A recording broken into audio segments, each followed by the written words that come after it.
Olá, eu sou a Camila Ábido, colunista do jornal Brasil e Notícias, e hoje eu venho falar de um caso cheio de segredos e lacunas, um caso que causa clamor e curiosidade em toda a população brasileira, um caso que já foi amplamente discutido pela mídia e também foi as principais notícias em jornais internacionais.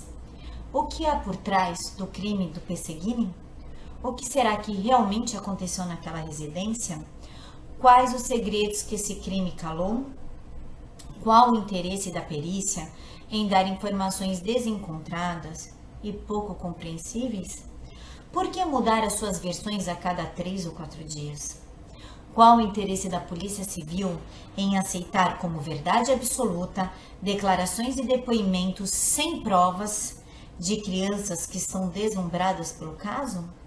Uma tarde no shopping com seus pais na véspera do crime. Esse era Marcelinho Pesseguini, Marcelo Eduardo Bovo Pesseguini, um garoto amado que se dava super bem com seus pais. Tinha orgulho de ter um pai na rota e uma mãe cabo da polícia militar. Nesta madrugada, 5 tiros foram disparados e ninguém ouviu nada. No teste da perícia, os tiros foram audíveis a uma boa distância. Domingo, 4 de agosto. Por volta das 21 horas, o churrasco na casa dos Pesseguini se encerra. Eles se preparam para dormir.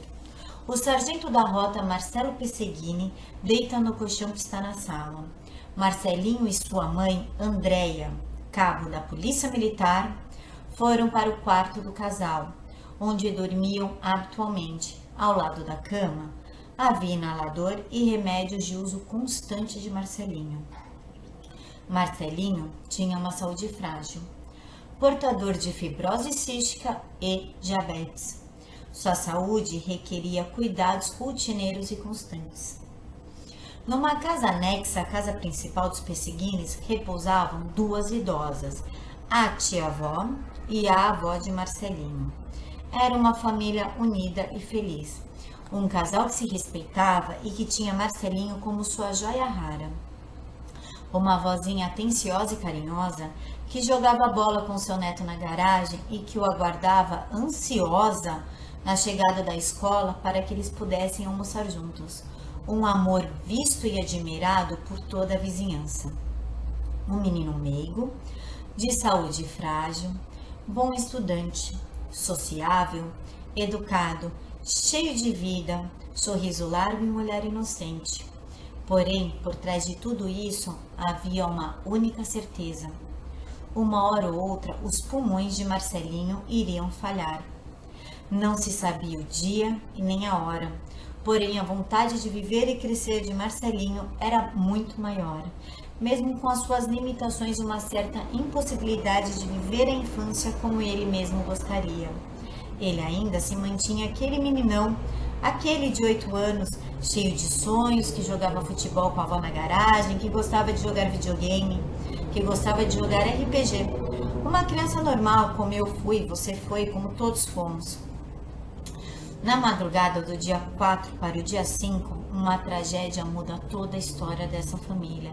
E um garoto sorridente e orgulhoso de seus pais leva a culpa por uma chacina aterrorizante. Entre meia-noite e 1h da manhã do dia 5/8, a vida do sargento da rota foi ceifada. Um tiro certeiro e seguro de .40 na nuca interromperam os sonhos e anseios de Marcelo Pesseguini. Entre muitas versões desencontradas na perícia, numa primeira declaração, foram encontrados 4 tipos de projéteis diferentes, entre eles um projétil de fuzil. Entre o medo e o desespero de colegas de farda, familiares e vizinhos, a cena do crime se tornou ponto turístico. Em meio a sangue e corpos, pessoas entravam e saíam sem se preocupar com a preservação do local do crime, preservação esta imprescindível para uma perícia. Uma série de erros da perícia, declarações falsas e retiradas e depoimentos de crianças deslumbradas pela ideia de fazer parte, de uma forma ou de outra, dessa história de terror, colocam Marcelinho no meio dessa tragédia e uma perícia claramente duvidosa.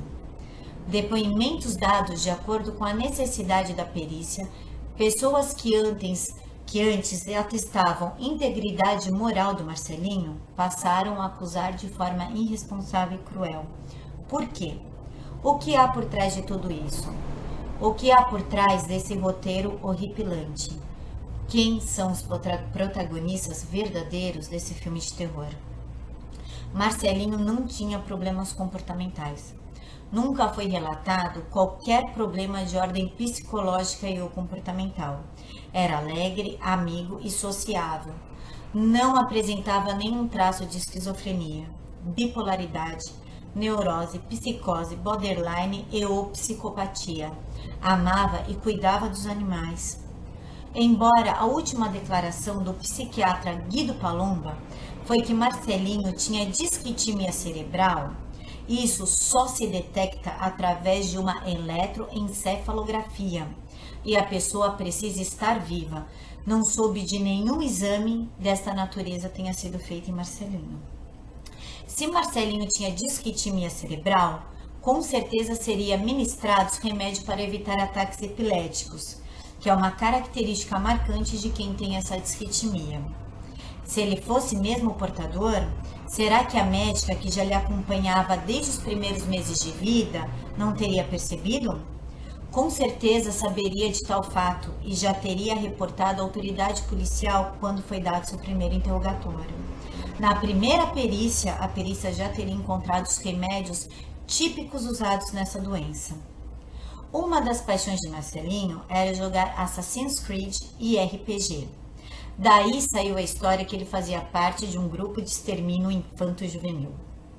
Nenhuma dessas práticas, nem jogar Assassin's Creed, muito menos jogar RPG, torna uma pessoa assassina em potencial.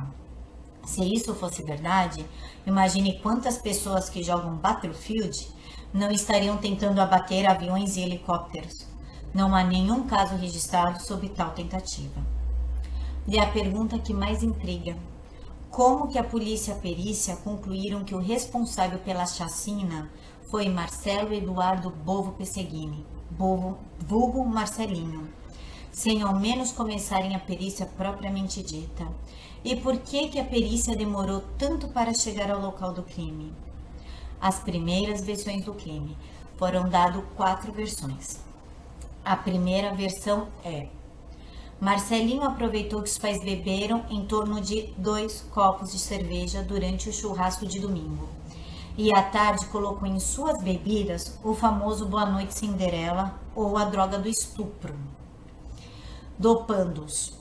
A avó e a tia-avó não precisaram de tal intervenção, pois as mesmas já tomavam comprimidos tarja preta, comprimidos esse vendido apenas sob prescrição médica, para dormir. Marcelinho, que dormia ao lado do pai, num colchão no meio da sala, sorrateiramente acorda, pega a arma .40 do pai, que este dormia com a arma embaixo do travesseiro, e atira em seu pai, na região da cabeça. Aproveitando-se do sono profundo da mãe, a Cabo Andréia se encontrava em decorrência da injeção de droga. Este pega a mochila, coloca 5 rolos de papel higiênico dentro da mochila e arma .32. Tira o carro da garagem e sai cantando pneu em direção à escola. Dentro do carro ele dorme e acorda pontualmente no horário em que começa a aula. Sai do carro, tranca a porta e assiste às aulas. Na saída, aceita a carona do pai do melhor amigo, lembrando que Marcelinho usava peru escolar. E pede que o pai do coleguinha pare próximo ao carro da mãe. Este se dirige ao carro, guarda ou pega algo dentro do carro e volta para o carro do melhor amigo. Em nenhum momento o pai do melhor amigo questiona o Marcelinho por estar com a chave do carro. Ao chegar em sua residência, o mesmo pede que o pai do melhor amigo não faça barulho para que não acorde seus pais, falando que eles ainda estavam dormindo. E se despede e entra na residência. Ao entrar, ele coloca luvas cirúrgicas, dirige-se ao cômodo da avó e da tia-avó e atira na cabeça de cada uma delas, de forma que nenhum vizinho percebesse o estrondo dos tiros.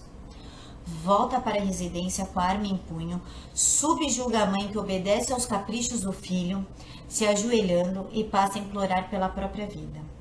Ele, de forma insensível aos apelos da mãe, desfere um tiro de uma .40, de uma forma precisa. Só não explicaram o que a mãe ficou fazendo entre o tempo que ele estava na escola e o seu retorno. Então ele retira as luvas, passa a mão na cabeça da mãe, deita ao lado do pai, desfere um tiro em sua própria têmpora esquerda, caindo sobre a arma com o dedo ainda no gatilho. Só não explicaram como as tais luvas foram achadas dentro do carro.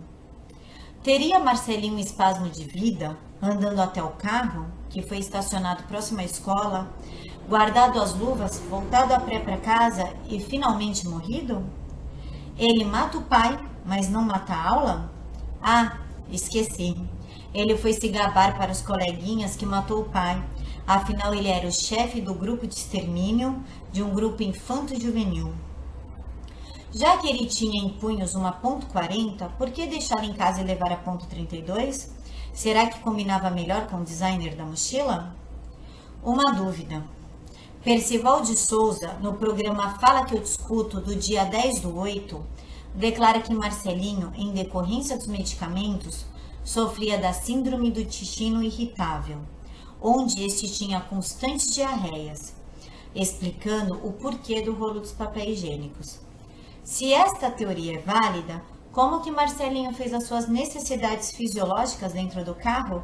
Não foi achado nada dentro do carro. Os questionamentos que a perícia não respondeu desde o primeiro dia do crime. A câmera localizada próxima à escola não mostra exatamente o garoto, e quem garante que aquelas imagens não foram editadas? Já foi comprovado hoje que foram editadas. No final da matéria segue o link da real filmagem do carro. Se o carro estava na rua do colégio, por que não tinham movimentação de carros e de alunos chegando ao local? Ora, estamos em São Paulo. Às 6h30 da manhã, as ruas já estão bem movimentadas. O garoto ficou 5 horas dentro do carro. Não fez nenhuma necessidade fisiológica? E a roupa? Por que não tem sangue? Onde o carro está estacionado, não garante que não tinha outra pessoa dentro do carro. Se a pessoa estudou o bairro antes de planejar o crime, sim, as cenas e os corpos e o carro são totalmente montados. Ele viu as posições das câmeras. Onde o carro estava estacionado, não mostra se alguém deixou o garoto dentro do carro e saiu, abaixado, escondidinho, sem ser filmado. É possível. Não se sabe se tinha alguém dentro da casa na hora que o garoto voltou da escola. E o mesmo pediu para que o pai do colega não buzinasse por uma questão de proteção dos mesmos. E se ele ficou com medo de seu algoz matar o pai e o melhor amigo? Quem realmente estava dentro daquela casa? Se o assassino propôs para o garoto: vá para a escola, finja que está tudo bem e você fica vivo. Toda hora mudam as versões. Num primeiro momento, haviam 4 tipos de projéteis. Depois, apenas um tipo, uma .40 do sargento da rota e a .32, que era da mãe, a cabo da PM, que estava na mochila do garoto. Por que o garoto se arriscaria levando a arma para a escola? Por que ele levaria a arma? Por que ele deixaria dentro da mochila? Vocês têm ideia do recuo de uma .40? Um garoto sem um intenso treinamento, o que já foi comprovado que ele não tinha nenhum treinamento para manuseio de armamento, não daria um único tiro certeiro na cabeça de cada familiar. Cadê a pólvora nas mãos do garoto? Simplesmente não há nenhum traço de pólvora. 5 pessoas foram mortas. Isso é, um garoto sozinho subjugou 4 pessoas. Enquanto ele atirou em um, os outros 3 ficaram esperando. Lembrando que, quando uma pessoa dá um tiro na sua própria cabeça ou no seu próprio ouvido, a tendência clara é a posição das mãos, entre 45 graus. E o braço cair ao lado do corpo em torno de 35 a 50 centímetros. E a arma, então, nem se fala. Nunca ninguém se suicidou e continuou segurando a arma. Afinal, o impulso do impacto do tiro faz com que a pessoa caia para o lado oposto do tiro, e não em cima da arma e muito menos com o dedo no gatilho. E o corpo, em caso de suicídio, não estaria na posição em que foi encontrado. Por que ir à escola, voltar e se matar? Não me venham com a teoria de ele caiu em si, e se arrependeu e se matou, porque isso não é válido neste caso. Por que ele não fugiu? Já que a ideia, como diz o melhor amigo, era matar e fugir. Por que ir à escola ao invés de sumir? Mesmo porque o depoimento do seu melhor amiguinho da escola alegava que o sonho era matar os pais, fugir, morar numa casa abandonada e se tornar um matador de aluguel. Se ele cometeu suicídio, por que não havia massa encefálica e pólvora nas mãos de Marcelinho? Se, por um exemplo, os pais foram mortos primeiros, por que a tia e a tia-avó continuaram deitadas? Se a avó e a tia foram mortas primeiro, por que os pais não fizeram nada? Se ele dopou a família inteira, por que a mãe foi subjugada de joelhos? Teria ele forças para tirar a mãe da cama, colocá-la de joelhos e atirar? Como ele subjugou a mãe? Ele sozinho não teria forças para levantar a mãe. Lembrando que a teoria é que ele dissolveu calmantes na comida. Colocá-la de joelho naquela posição e atirar? Mesmo porque, com a patologia que o garoto era portador, fibrose cística, ele jamais teria forças e condições físicas para isso. Com certeza os pulmões não lhe permitiriam tanto esforço. Por que apenas a mãe naquela posição? Lembrando que a mãe denunciou colegas por estarem envolvidos em roubo a caixas eletrônicos. Se houve uma reação da parte dela, como ela, cabo da polícia militar, da linha de frente, não controlaria o próprio filho de 13 anos? Tinha cabelo da mãe nas mãos do garoto. Ok. Quer dizer que o fio do cabelo permaneceu nas mãos do garoto por mais de 11 horas. Não caiu na escola, não caiu enquanto ele supostamente dirigia, não caiu quando ele abraçou a professora, não caiu quando ele abriu a mochila e o caderno, não caiu quando ele brincou com os amiguinhos, não caiu em nenhum momento. Tiros de precisão na cabeça. Um menino de 13 anos que está matando os familiares não daria um tiro de precisão na cabeça. Geralmente, filhos e os pais que matam seus entes atiram no coração. Quando o tiro é na cabeça, é impreciso. Tem a marca do recuo da própria pessoa, a hesitação na hora do tiro. É mais fácil culpar quem não pode se defender do que apontar o real culpado. O menino é destro ou é canhoto? De manhã, a escola disse que o menino era destro, na manhã do dia subsequente ao crime. A escola disse que o menino era destro, assim como a família. À noite, a escola já mudou sua versão, dizendo que o menino era canhoto. Porém, a família manteve a versão que o menino era destro. A versão do melhor amigo está muito bem falada e montada. Este garoto foi claramente instruído. A vizinha deixa claro que ouviu 2 estupins e a saída barulhenta do carro. O que será que os outros 2 estavam fazendo, já que ainda estavam vivos dentro de casa? O garoto, suposto assassino, saiu e as outras 2 vítimas ficaram esperando seu retorno? Um menino de 13 anos monta toda a sua cena, mata 4 pessoas com tiros na cabeça e se mata. É destro, fato constatado pela família. E o tiro foi da esquerda para a direita. Dirige um carro e estaciona na porta da escola. Volta e se mata? O fato da porta não estar arrombada e sim aberta é facilmente explicado. Há 2 hipóteses. A primeira é que a própria família abriu a porta para o seu algoz. A segunda é, na hora que alguém estava chegando, o algoz rendeu a pessoa e ela entrou junto. E a posição dos corpos? Um garoto de 13 anos não teria total perícia para uma cena de crime tão organizada e limpa. Já que a intenção era fugir ou se matar, Não precisava de tal manobra na cena do crime, não precisava da limpeza, não precisava de nada. Cadê as roupas com sangue? E os respingos de sangue no garoto? Simplesmente não há. Uma arma .40 faz um bom estrago. Por que não há restos de massa encefálica na mão do garoto, já que ele deu um tiro na própria cabeça? Como ele ajeitou o próprio corpo depois do pseudo-suicídio? Por que ninguém explica essas lacunas? Por que tanto esforço para convencer a população da autoria do crime? Por que todos fingem que tudo está resolvido e que um garoto que sofria de fibrose cística e diabetes cometeu tais crimes sem passar mal por um minuto? Se o menino fugiu de carro, por isso cantou o pneu, conseguindo fugir de seu algoz, ele ficou no carro até o início da aula para se livrar e pediu para o pai do melhor amigo não buzinar para não alertar o algoz caso ainda ele estivesse em casa. E se o cabelo da mãe encontrada nas mãos do garoto, que permaneceu, que a perícia diz que permaneceu nas mãos do garoto, foi parar na mão dele, na hora em que ele chegou em casa, acariciou a cabeça da mãe numa expressão de dor e aí sim acabou sendo alvejado pelo assassino? E a trajetória da bala? Pela posição da bala e dos ferimentos dá para saber a altura de quem atirou. Por que não foi feito isso na primeira perícia?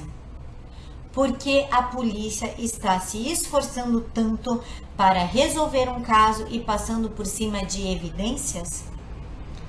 A segunda versão do caso Pesseguini.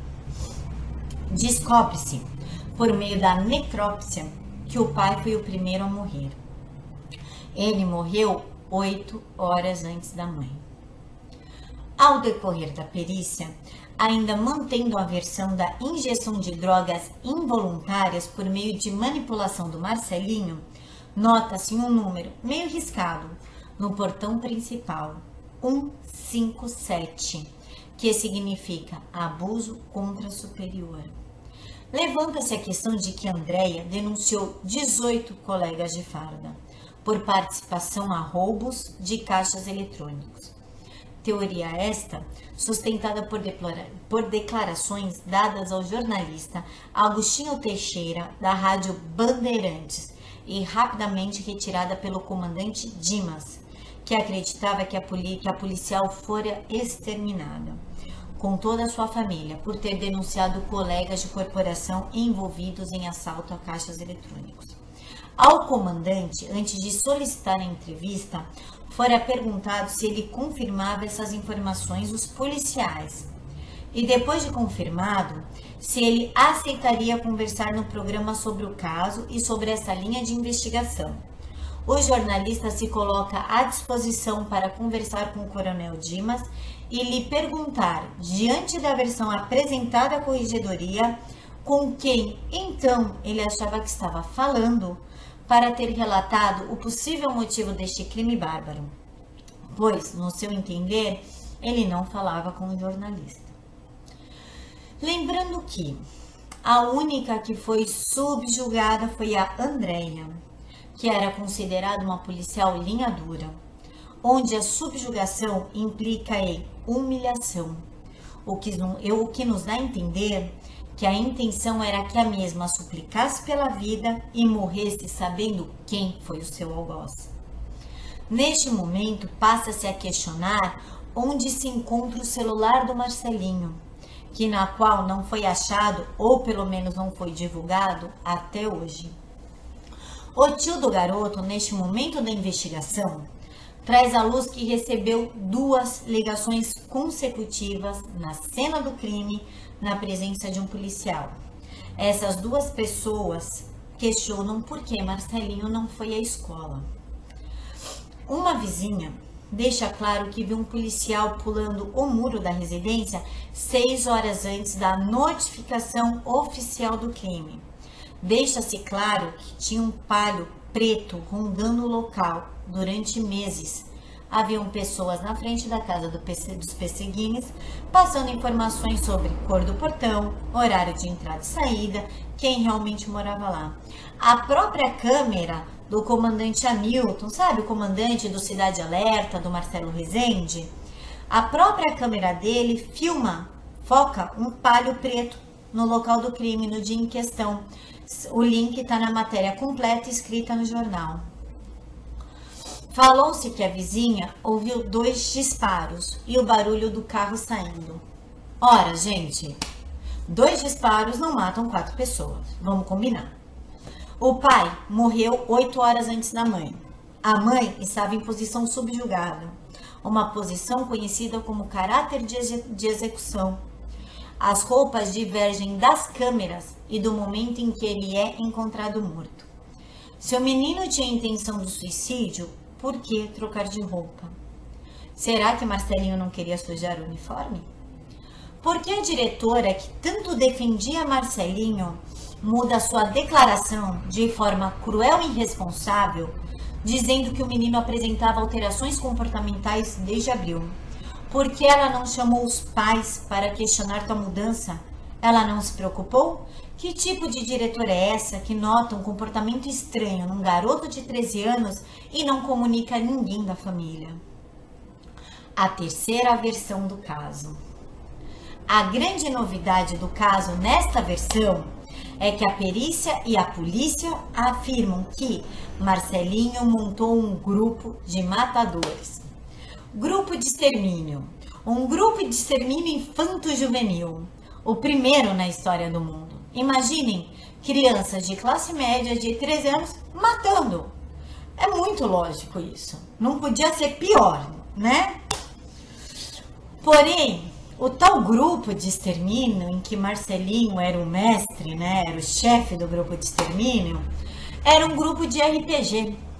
Pois é um jogo que simula situações e os participantes executam tarefas de acordo com o que o mestre do jogo manda. Tem até um livro. Eu jogava isso quando eu tinha uns 12 anos de idade. Porém, é tudo na área virtual, é tudo na área irreal. Tem livro, hoje em dia joga-se pela internet. Na minha época a gente jogava com livro, tinha um mestre que ficava lendo. Irreal é essa lógica da perícia, né? Todo mundo, né, já jogou esse tipo de jogo. Alguém aí montou algum grupo de extermínio? Que resolveram matar a Barbie e o Ken? Uma chave também foi encontrada no jardim da casa, embrulhada num papel, uma semana depois. Quer dizer, no dia da perícia ninguém viu a chave. Uma semana depois acharam a chave embrulhadinha no papel. Vai ver que embrulharam a chave para não enferrujar, né, com a chuva, vai saber, né? Essa cópia da chave dá acesso à principal porta da casa, ela abre, né? Ressalta-se que não era costume dos perseguidos terem uma cópia. Uma cópia essa que apareceu uma semana depois, tá? E ainda assim, a polícia tem uma nova teoria, mais uma, e essa ainda não responde aos questionamentos. De acordo com a perícia, Marcelinho dormia ao lado do pai. Este acordou, pegou a pistola .40, deferindo o primeiro tiro na cabeça do sargento. Ele se escondeu. A cabo Andréia, com a arma em punho, ouve o barulho, desce as escadas e se depara com o marido morto. Em tom de desespero, próximo ao corpo do marido, ela se ajoelha, justificando a posição de decúbito. E Marcelinho veio por trás e atirou na cabeça da mãe. Lembrando que o pai morreu 8 horas antes da mãe. Então conclui-se que a cabo ficou ajoelhado e chorando em torno de 8 horas. Em seguida, ele foi ao quarto das tias, né? Aquele cômodo que estava anexo à casa principal, e executou as 2 senhoras. Em sequência, saiu com o carro dos pais. Ficou em torno de 5 a 6 horas dentro do carro. Não comeu, não tomou os medicamentos e muito menos fez suas necessidades fisiológicas. Assistiu a aula, voltou para casa de carona com seu melhor amigo, entrou na casa, passou a mão no cabelo da mãe e não se sujou com o sangue da mãe e nem com os restos de massa encefálica e se matou ao lado dos pais, caindo sobre a pistola .40. Lembrando que o recuo da arma, o braço do Marcelinho cairia de 35 a 50 centímetros do corpo. Tal disparo não deixou resquícios nem de pólvora, nem de sangue e nem de massa encefálica em suas mãos. Em um primeiro momento, suspeitava-se de crime passional, pois até amante para o sargento e para cabo encontraram. Após todas as declarações dadas pela polícia, percebemos que, na verdade, nenhum deles sabe ao certo o que aconteceu. E acusar Marcelinho de uma forma tão precoce, além de ser um erro grotesco, é mais fácil. Dá seu caso por encerrado. Foi um menino, acabou. A diretora, num primeiro momento, defende Marcelinho e, de forma cruel, muda o seu depoimento, dizendo que o garoto estava apresentando problemas comportamentais. Por quê? Né? Por que mudar do nada assim as suas declarações? Ela falou na TV, ela defendeu o menino umas 2 semanas e de repente ela resolveu perceber que o menino tinha alterações comportamentais. Conforme os dias avançam, os resultados da perícia aparecem, mesmo que lentamente e de acordo com a necessidade da investigação, né? De acordo com o que eles queriam, a perícia ia surgindo. A doutora Sato acabou que assumiu o andamento do caso. Novos depoimentos vão surgindo, depoimentos um tanto quanto manipulados e de claro teor duvidoso, lembrando que não há prova cabal para nenhuma declaração. Aparecem depoimentos manipulados, sem provas, de crianças, ressaltando que Marcelinho apresentava comportamento estranho e que falava em matar os seus pais. O que me causa estranheza são esses depoimentos casados com a necessidade da perícia, porém não há nenhuma resposta congruente para a sociedade. De acordo com a necessidade da perícia, aparece um amiguinho dando um depoimento. Antes, aquele amiguinho que atestava o lado sociável, carinhoso e alegre do Marcelinho, passa a acusá-lo, falando que ele era desequilibrado, que ele era agressivo. Não tenho nem o que comentar, né? Mas como o menino age normalmente depois dos pais serem mortos? Será que ele sabia que os pais estavam mortos? Será que no momento que ele saiu de casa, a mãe estava morta? Será que ele viu o corpo do pai? Ninguém sabe o que se passou lá dentro para estar questionando o comportamento do menino dentro da casa. E se deram um calmante para o menino? Ninguém sabe o que aconteceu, como questionar, como solucionar um crime a partir do ponto de como ele se comportou dentro da sala de aula, dentro com os coleguinhas. É irracional. A quarta e última versão do caso, pelo menos por enquanto, tá? Com o decorrer dos dias, com certeza vão vir mais versões mirabolantes e hollywoodianas da perícia. Num primeiro momento, falou-se que Marcelinho drogou os 4 membros da família. Eu não sei se vocês lembram, mas num dos primeiros textos que eu fiz sobre este caso, eu deixei bem claro que não há droga potente o suficiente para manter uma pessoa dormindo de 8 a 10 horas. Nem anestesia geral tem este poder. Pois bem, hoje comprovou-se que não. O garoto não drogou ninguém da família. Esse menino que eu ouvia, né, como um exímio químico, afinal conseguiu drogar 4 membros da família, não drogou ninguém. Então quer dizer que ele matou 4 adultos com a própria força, porque estava todo mundo em sã consciência. Lembrem-se que nas 2 primeiras versões, Marcelinho dormia ao lado do pai. Na introdução, eu coloquei que o Marcelinho dormia ao lado da mãe. Isso foi falado pela perícia nesses últimos tempos, acho que tem 2 ou 3 dias, inclusive saiu até na revista Veja, tá? E por ele dormir do lado do pai, ele se aproveitou do estado de inconsciência do pai, pegou a arma e deu um tiro na nuca do pai, né? Nesta última versão de agora, a perícia coloca que o sargento dormia sozinho no colchão e o Marcelinho dormia com a mãe no quarto. Na sexta-feira, no dia 2 de agosto, os policiais de São Paulo e Grande São Paulo receberam um alerta da corporação sobre os ataques que poderiam sofrer em decorrência da prisão do contador do PCC e mais 24 membros, todos do PCC. Eu não sei se vocês lembram, mas foi dado um alerta geral, até inclusive por causa do Dia dos Pais, que os presos iam sair no Dia dos Pais.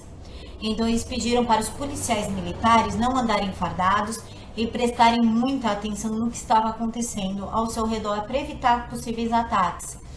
Marcelo Pesseguini, gente, foi morto do dia 4 para o dia 5. Essas prisões ocorreram no dia 2. Tem nada estranho aí? Marcelinho e a mãe foram para a cama às 21 horas, onde habitualmente dormiam. Ao lado da cama estavam todos os remédios. Horas depois, a chacina tem início, em torno de 3 a 4 horas depois. Marcelinho se levanta, pega a .40 do pai sem acordá-lo, já que ele dormia com a arma debaixo do travesseiro. Atira na nuca do pai de forma fria e calculada. O Marcelo Pesseguini não estranhou nenhuma movimentação, a mão embaixo do seu travesseiro, puxando, nada. Com 2 copos de cerveja, ele ficou inconsciente, de acordo com a perícia. André acorda com o barulho do disparo. Diz a perícia que a mãe ouviu um disparo, desceu as escadas com a sua .32 em punho e, ao se deparar com o marido morto, esta se agachou e se pôs a chorar, colocando sua arma ao lado. A atitude inaceitável em se tratando de uma policial treinada. Ela desce as escadas em posição de defesa, preparada para qualquer ataque, e larga a arma sem se preocupar onde está o seu filho e sem checar onde estão os assassinos ou o assassino. Ela se agacha sobre as pernas do marido já morto e se coloca a chorar. Ela não se preocupa com nada, nem com o filho, nem se tem mais alguém dentro de casa. Que policial treinada tomaria essa atitude? Sem saber nada, quer dizer, tá o assassino dentro da casa, que acaba de matar o seu marido, o filho some e ela se coloca a chorar sem tentar ligar para um 90, sem fazer uma vistoria dentro da casa. O seu instinto de sobrevivência, o seu próprio instinto de sobrevivência, de autoproteção e a preocupação com o filho falaria mais alto do que ver o marido morto no chão. No momento em que, ainda de acordo com a perícia, no momento em que a Cabo André estava chorando sobre o corpo do seu marido, Marcelinho sai e sorrateiramente do esconderijo, de forma astuta e sagaz, se posiciona por detrás da mãe e desfere um tiro, único, de curta distância e certeiro com uma .40. Marcelinho se dirige ao cômodo anexo à casa, em que se reposa a avó e a tia-avó. Atirou primeiro na avó e por último na tia-avó. Na segunda-feira, no dia 5/8, à 00h55, Marcelinho deixa a residência com o carro da mãe, depois de assassinar 4 pessoas, sem ter sangue em suas mãos, sem ter resto de massa encefálica, e leva consigo uma muda de roupa, 5 rolos de papel higiênico e um revólver 32. Também levou em torno de R$350. Marcelinho estaciona em frente à escola. Um exímio motorista também, porque a ré que mostra nas filmagens, olha, muito adulto não faz. Acordou em horário de costume e foi assistir às aulas. Participou de todas as atividades propostas. Ele mata a família, mas ele não mata a aula. Uma lógica bem coerente. Esqueci, ele foi se gabar para os coleguinhas que matou a família toda. Próximo ao meio-dia, aceita a carona do pai do melhor amigo. Não esqueçam que Marcelinho se utilizava da perua. E pede que o pai do garoto, pare próximo ao carro da mãe para deixar-o pegar algo, que a polícia acha que são as luvas. E o pai do garoto não questiona e nem levanta suspeita, porque o menino de 13 anos está com uma chave de carro. Ele volta para o carro e seguem para a residência. Ele entra na casa, afaga os cabelos da mãe, que ele mesmo matou, e em pé desfere um tiro de .40 contra a própria cabeça. O tiro entrou pelo lado esquerdo e saiu pelo lado direito, atingindo a parede. Ficou mais ou menos da altura de 1,60 m o tiro, diz a perícia.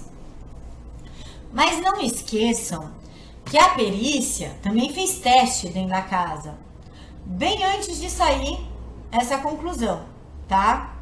Primeiro a perícia foi fazer os testes, em torno de uns 5 dias depois, falaram que Marcelinho se matou em pé e a posição do corpo discorda totalmente desta teoria.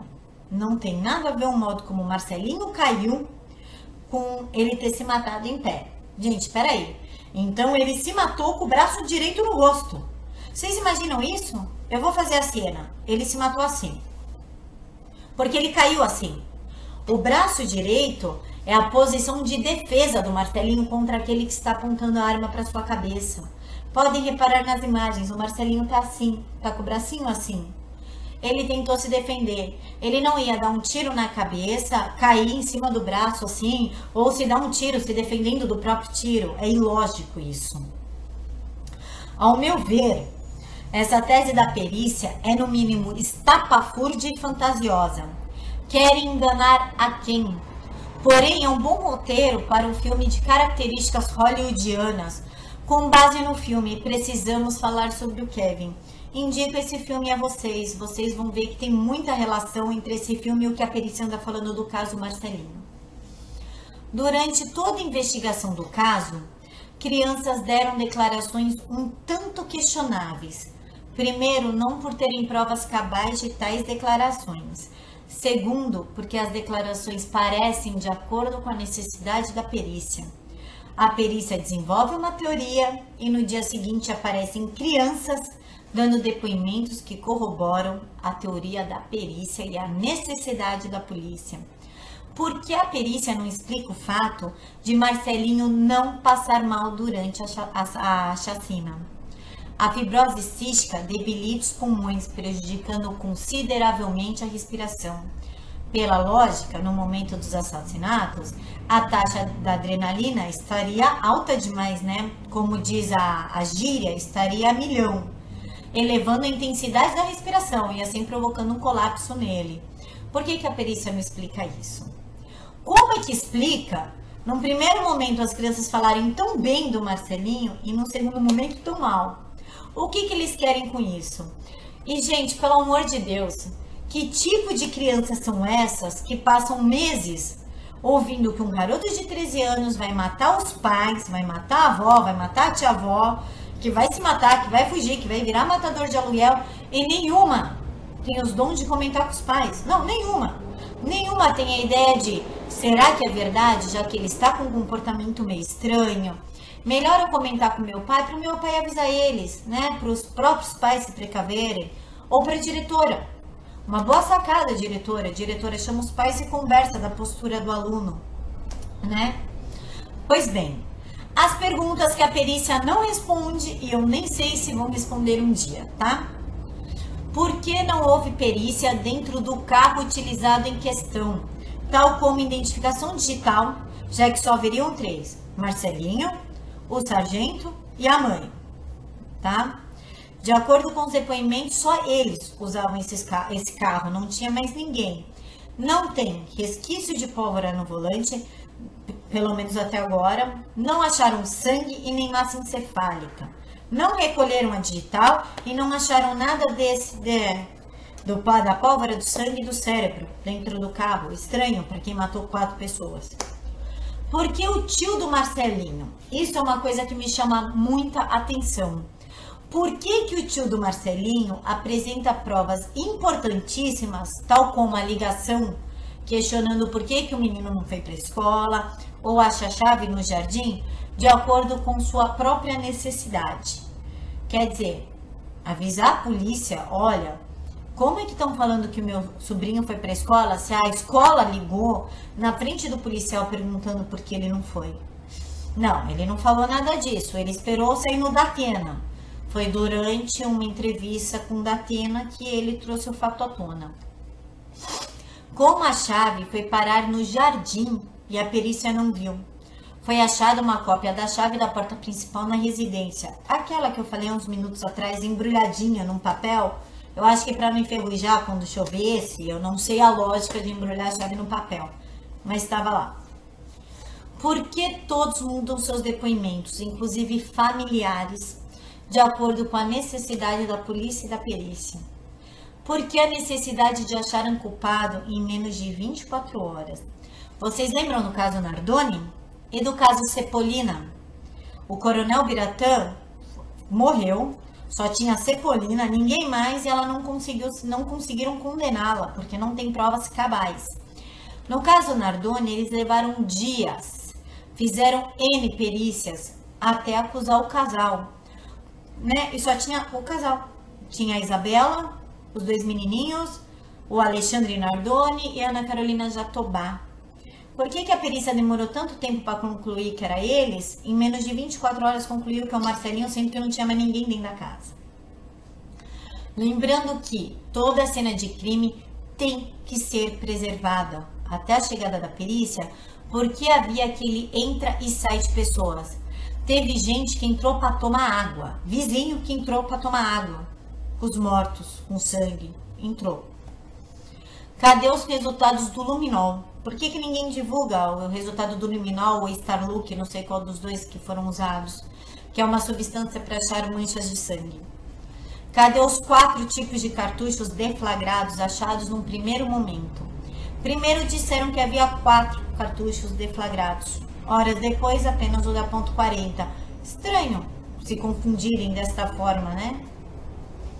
Dias depois do crime, o tio do Marcelinho, figura ativamente participativa das investigações, declara ter recebido uma ligação de alguém, uma mulher, perguntando se era da casa do Marcelinho e por que o Marcelinho não tinha ido ao colégio.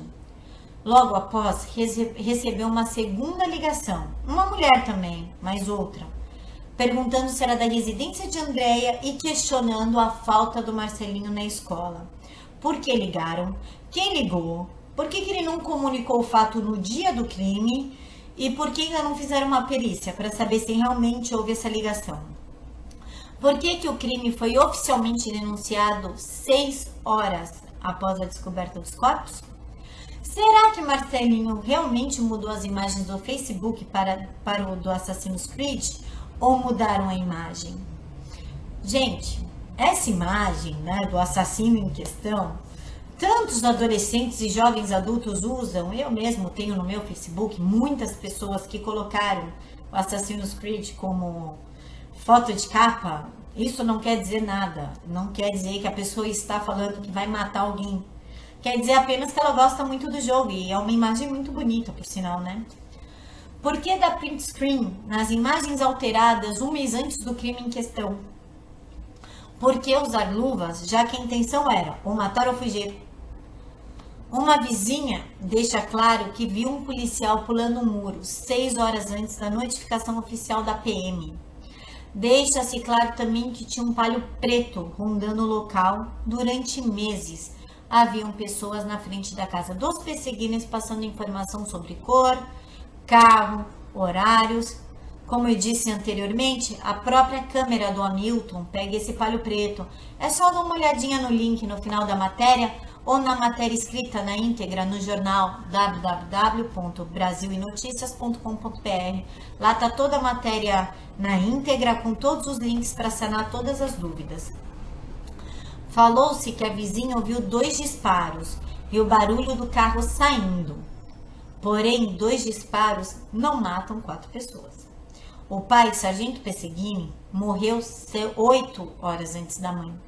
A mãe estava em posição subjugada, uma posição conhecida como caráter de execução. Por que ela estava naquela posição? É ilógico falar que ela foi chorar em cima do corpo do marido. Gente, isso é ilógico. As roupas divergem das câmeras, entre que ele foi para a escola e no momento que ele é encontrado morto. Se ele tinha a intenção de suicídio, por que não sujar o uniforme da escola? Levando em consideração que o menino tenha realmente ido à escola, tenho para mim que ele não gritou ou comunicou o fato por uma questão de sobrevivência e proteção. Tanto a mãe, que possivelmente ela estava viva na hora que ele saiu de casa, possivelmente não, com certeza ela estava viva na hora que ele saiu de casa, e até a proteção dele, né? O pai foi morto horas antes de todos os familiares. Conte para alguém e eu mato o resto da sua família. Eu acho que já é um bom motivo para o garoto se manter calado. Cadê os resquícios de massa encefálica, sangue e pólvora na mão do garoto? Falta. Isso é uma coisa que falta na cena do crime. E a quantidade de sangue encontrada na cena do crime não é compatível com o crime que aconteceu lá dentro. Pronto, falei. Se ele estava de luvas, como tinha o cabelo da mãe nas mãos do menino? Será que, na hora que ele chegou em casa, ele viu a mãe naquela situação, passou a mão na cabeça da mãe em sinal de tristeza e despedida, e aí o seu algoz acabou dando um tiro nele? Não havia sangue nas paredes e nem no chão. A cena foi contaminada, mexida, alterada, claramente manipulada. O recuo de uma .40 e tiros precisos. Isso não é possível. Um garoto dá tiros precisos com uma arma que tem um recuo forte em seus familiares sem mostrar hesitação. Isso é, no mínimo, difícil. Precisa ter muita destreza para isso. A doença pulmonar do garoto não influencia em nada no equilíbrio emocional e psíquico do garoto. Há a certeza da morte. Quem tem essa doença? Sim. Porém, toda e qualquer pessoa que possui uma doença degenerativa crê em cura. Mesmo porque a ciência descobre curas a todo momento. Por que não poderia descobrir, talvez o ano que vem, a cura da fibrose cística? Pessoas que possuem essa doença, nos dias de hoje, vivem em torno de 40 a 43 anos, quando submetidas a tratamento correto. E o Marcelinho fazia esse tratamento. O depoimento do melhor amigo foi claramente instruído. Quer dizer que um garoto fala para o outro, diversas vezes, a intenção de matar os pais no meio da noite, fugir, morar numa casa abandonada e ser matador de aluguel, e ainda convida o garoto, e o mesmo não comunica nada, absolutamente nada para os pais. Não demonstra medo, não demonstra dúvida, nada. Fica quietinho. Um depoimento um tanto cabível para a situação, não acham? Onde o carro está estacionado, não garante que não tinha outra pessoa dentro do carro. Se a pessoa estudou o bairro antes de cometer o crime e montar a cena, ela viu as posições de cada câmera. E onde o carro estava estacionado à noite, de madrugada, um breu, não mostra se alguém deixou o menino dentro do carro e saiu, abaixado, esgueiradinho, assim, sem ser filmado. O garoto estudava naquela escola há anos. Como ele não saberia que havia uma câmera lá? Porque a escola não cede às filmagens internas para demonstrar o real comportamento do garoto dentro da escola. 5 pessoas foram mortas. Isto é, um garoto sozinho subjugou 4 pessoas. Enquanto ele atirou em um, os outros ficaram assistindo e esperando. Lembrando que uma pessoa que dá um tiro na própria cabeça ou no próprio ouvido, a tendência clara é o corpo cair para o lado oposto. Eu vou frisar nisso. Não há relatos de uma pessoa que atira na própria cabeça e cai em cima do braço da arma com o dedo no gatilho. Por que o tio passa informações de caráter urgente depois de dias e desmente a própria vizinha que diz que viu a invasão? Qual a intenção dele de colocar tudo e todos como mentirosos e sempre colocar informações que deveriam ter sido comunicadas no dia em questão? Todo dia ele tem uma nova informação para divulgar. Toda hora aparecem informações bombásticas de possíveis testemunhas para corroborar a versão da investigação, de acordo com os questionamentos que vão surgindo. Há um questionamento, no dia seguinte há uma testemunha, há um caderno, um papel, há tudo. E aí corrobora a versão da perícia, né? Por que não houve a perícia psicológica do Marcelinho? Isso é, toda pessoa que se mata tem que ter a perícia psicológica dessa pessoa. O que ela fez 48 horas antes do crime? O que sucedeu para ele ter se suicidado? O que aconteceu nesses dias? Isso não houve. Houve dezenas de acusação, um momento defendia, o outro momento acusava, mas ninguém parou para olhar o que Marcelinho realmente fez, o que estava realmente acontecendo com esse menino nas 48 horas antes do crime. Por que há tanta incoerência de informação? Por que tira informação, coloca informação, desmente, volta atrás, manipula? Por que não houve a preservação correta da cena? Gente, aquilo lá parecia uma rave. Vizinho entrando para tomar água. Por que não houve recolhimento das digitais do carro, da maçaneta da porta de entrada, dos trincos da porta e da arma? Porque as luvas, já que a intenção era ou fugir ou se matar. Por que trocar de roupas? E cadê o celular do Marcelinho? O que justifica a mudança de comportamento do Marcelinho? Muitos dos casos de assassinatos que são executados em público, não sei se vocês lembram, MC da Leste, o garoto foi morto num palco público. Tava tendo um show dele, mataram o garoto com um tiro. Até hoje, não acharam o assassino, não sabe quem são os culpados. Como é que a polícia tem certeza em menos de 24 horas que foi o Marcelinho? Não resolveram nenhum caso a céu aberto? Se o Marcelinho matou a família inteira, pela psicologia, ele seria perverso. Ele seria um garoto perverso. Matou e foi para a escola, se manteve tranquilo. Só que o perverso, ele não se mataria.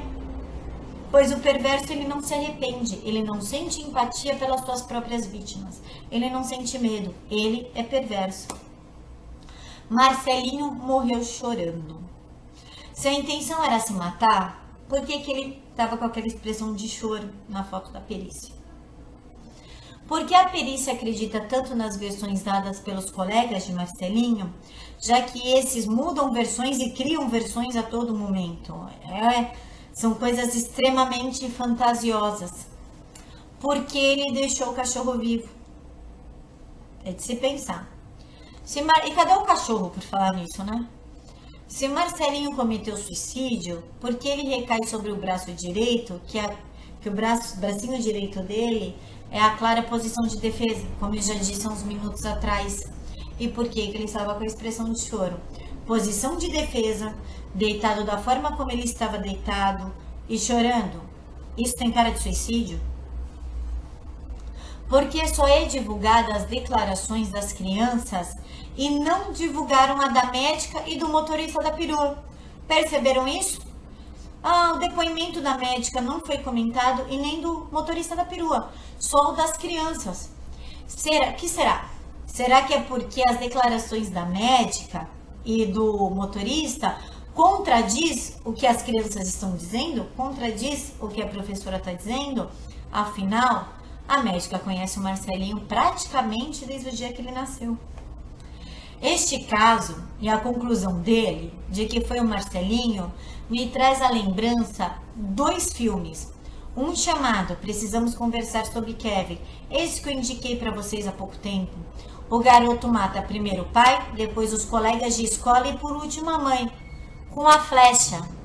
O menino era um exímio arqueiro.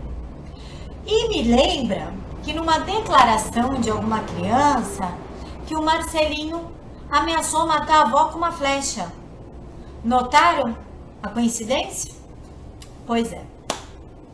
Também me recordo do Anjo Malvado, com Macaulay Culkin, onde o menino planeja a morte da família, após matar o seu irmãozinho mais novo afogado na banheira. Será que a perícia está vendo muitos filmes e está se influenciando por essas filmografias hollywoodianas fantasiosas? Mas eu ainda acho válido chamar o CSI, já que eles estão se baseando tanto em filmes de Hollywood, eles poderiam chamar o CSI para desvendar o crime, Criminal Minds, para estudar a mente do Marcelinho. O que vocês acham? Quem sabe assim teremos respostas para tal lacunas. Pessoal, são tantas versões, declarações e análises que, sinceramente, ninguém sabe explicar mais o que realmente aconteceu.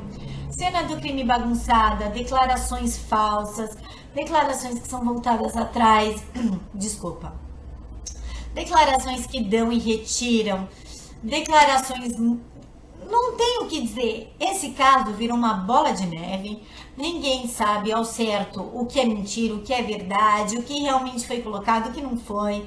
Uma cena de crime bagunçada. É banal acusar o Marcelinho. É horrível e, além de banal, é fácil, porque afinal morto não fala, né?